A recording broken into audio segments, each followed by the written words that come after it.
عليكم ورحمة الله وبركاته. ازيكم عاملين ايه؟ يا رب تكونوا بألف خير.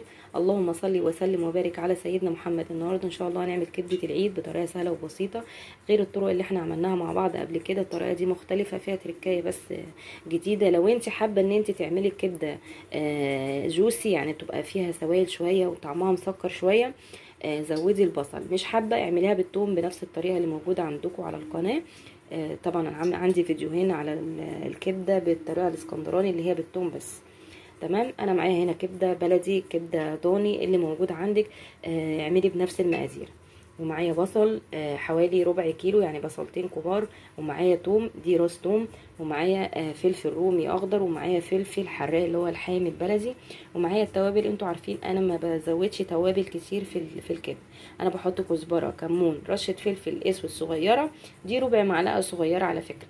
ومعايا الملح حسب ما انتوا بتحبوا الملح مظبوط عندكم.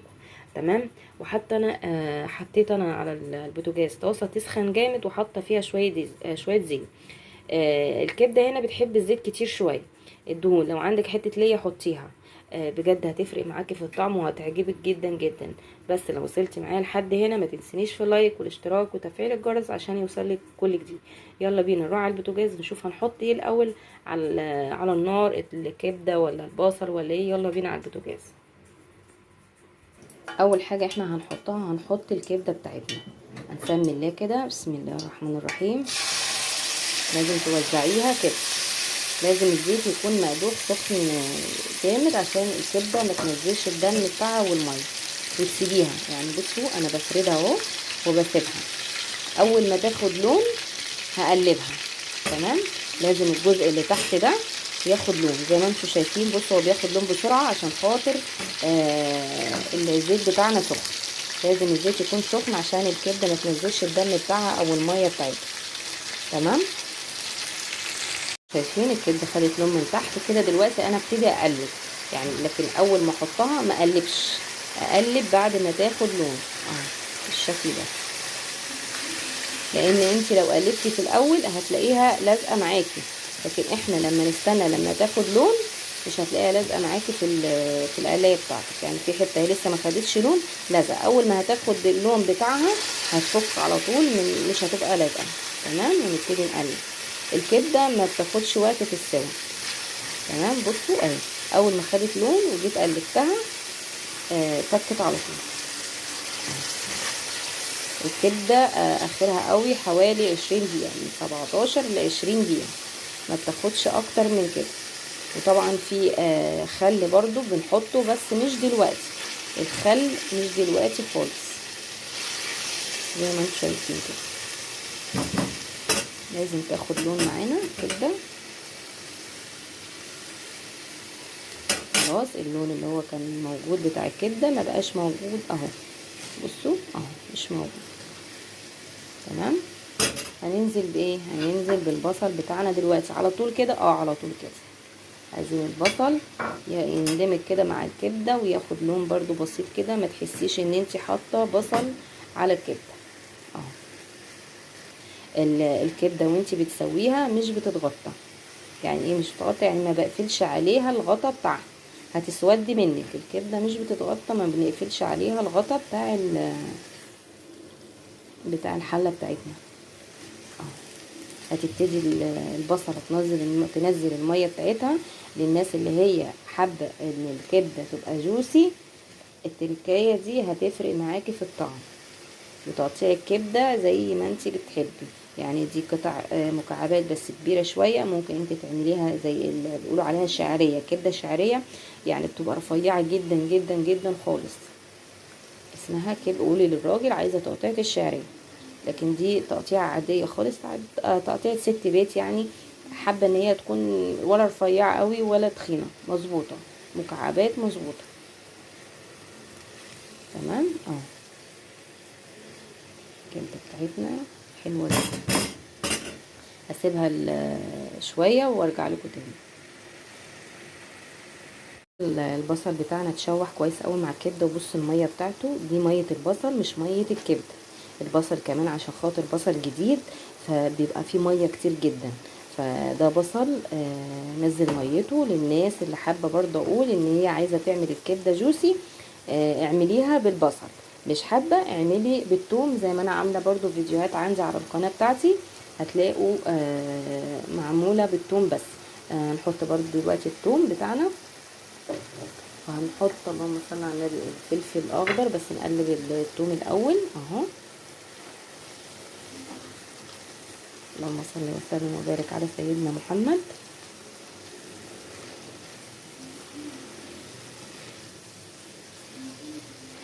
كده اهو قلبنا الثوم.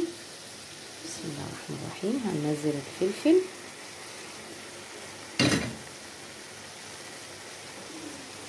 ان المفروض ان الفلفل قد الكبده، بس انا مش مكتره فلفل عشان انا حاطه بصل.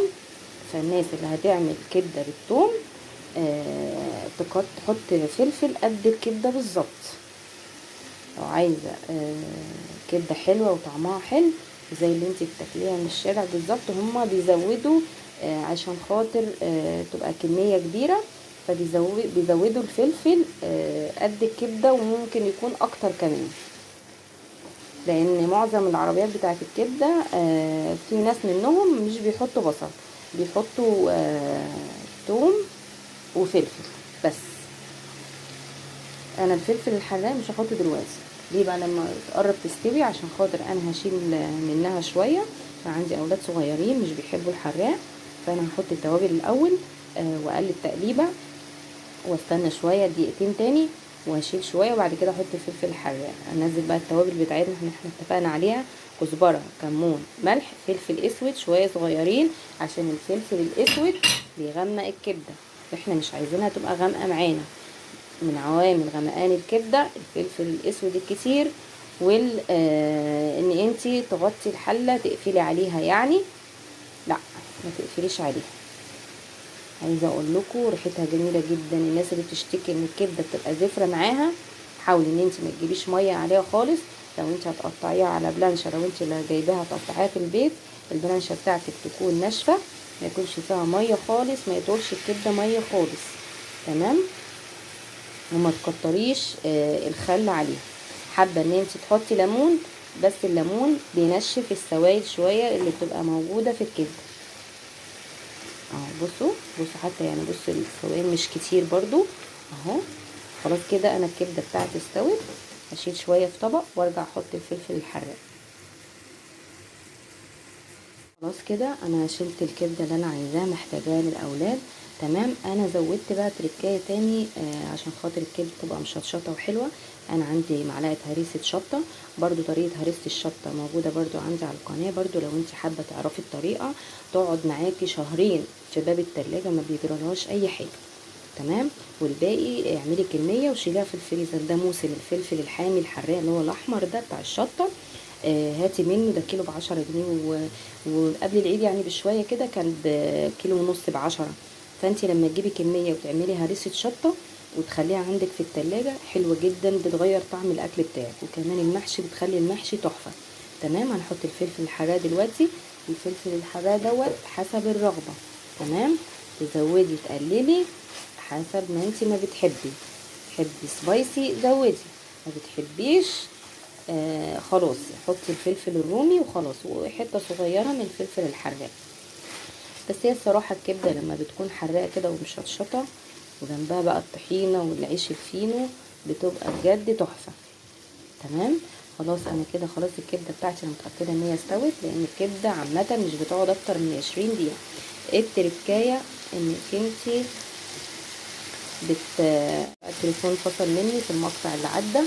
التركايه هي ان انت بتحطي معلقه خل دلوقتي، بسم الله الرحمن الرحيم، كده معلقه واحده بس، ما تكتريش. ليه بقى المعلقه دي؟ عشان خاطر برضو ما تخليش الكبده معاكي تسود، تمام. وزياده اطمئنان لو انت قلقانه ان الكبده زفره، بس انا مش قلقانه، انا بحطها بس عشان الكبده بتاعتي تفضل بلونها الحلو كده اللي انتوا شايفينه ده، ما تغمقش منه. بصوا الكبده عامله ازاي، بصوا حلوه ازاي، تمام. حابه ان انت تخليها جوسي اكتر، هتزودي البصل وبعد ما تشوح في البصل كده تهدي النار عليها، ما تعليش، لان النار لما بتكون عاليه، وطبعا الطاسه بتاعتنا او الحله من غير الغطا، فالبخار بيطلع كتير، فالميه اللي موجوده والسوائل اللي موجوده بتطير بتنشف. تمام. فانت هتعملي التركايه دي، تهدي النار خالص عشان خاطر تحتفظي بالسوائل اللي موجوده في الكبده بتاعتنا. تمام. حابه اقول لكم ان انا بعمل عيش برضو في الفرن اهو، عيش فينو عشان خاطر الكبده بتاعتنا. انا بعمل العيش الفينو في البيت، نادر قوي انا بشتري، بس نادر قوي لو ما بشتري فينو من الفرن. تمام. بصوا بقى العيش الكايزر اللي انا بعمله في البيت، انا عاملاه كايزر، مش عاملاه اللي هو الصوابع ده، عشان انا الاولاد عندي بيحبوا العيش الكايزر ده. ليه بقى؟ عشان خاطر لو اتبقى حاجه بياكلوها لو عامله لهم همبرجر ولا حاجه. بصوا الطراوه بتاعته، بصوا طري جدا ازاي. بصوا اهي، بصوا العجينه بتروح وتيجي معاكي ازاي، قطنيه جدا اهي. بصوا تروح وتيجي. تمام.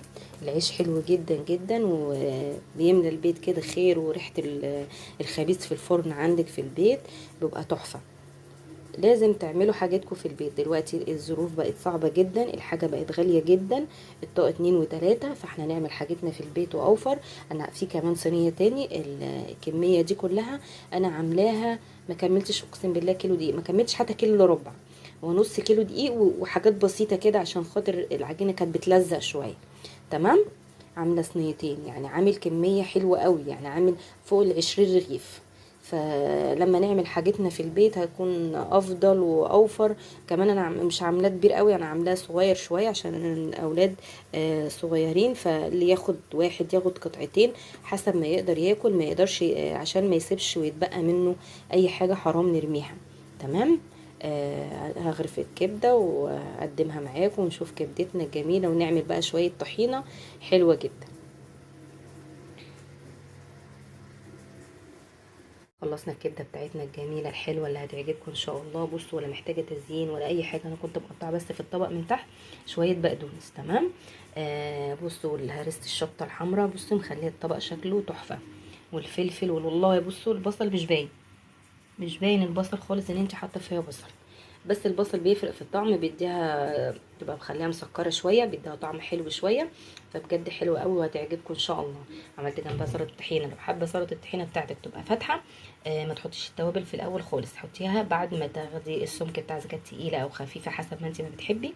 كمون، كزبره، شطه، فلفل اسود اسود شويه صغيرين، ورشه ملح. خلي بالك الطحينه بتتملح بسرعه، فنخلي بالنا من الملح. تمام.